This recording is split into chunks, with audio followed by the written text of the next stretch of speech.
the manifestation. You know what the Bible says in Isaiah 53, verse 1. Who has believed our message? Who could believe this report? And to whom has the arm of the Lord been revealed? So the hand of God is in this. This is no natural occurrence. Adam failed. God made a promise. The seed of the woman will crush the serpent's head. And through a series of prophecies, God is making the declaration of the fulfillment of his promise. And here's the manifestation now through the shoot from the stump of Jesse, the branch from the root of David. Who has believed our message, and to whom has the arm of the Lord been revealed? Pay attention.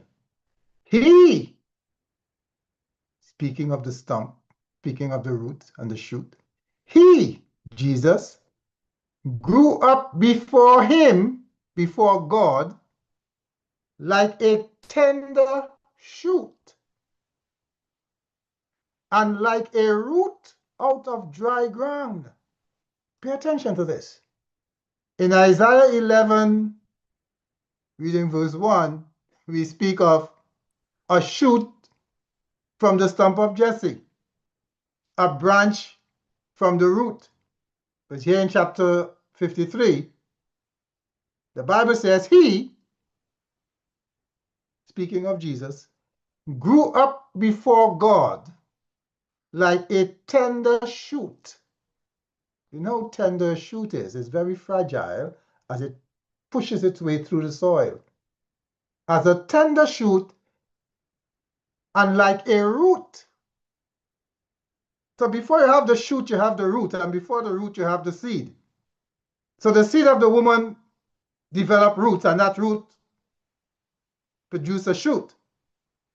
And the Bible says the root was in dry ground. We'll talk about the dry ground in a minute.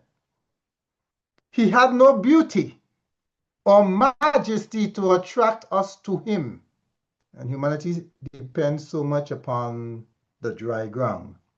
They think there is beauty there, and everything is about appearance and how we look to people.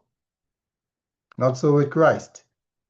He had no beauty or majesty to attract us to him. Nothing in his appearance that we should desire him.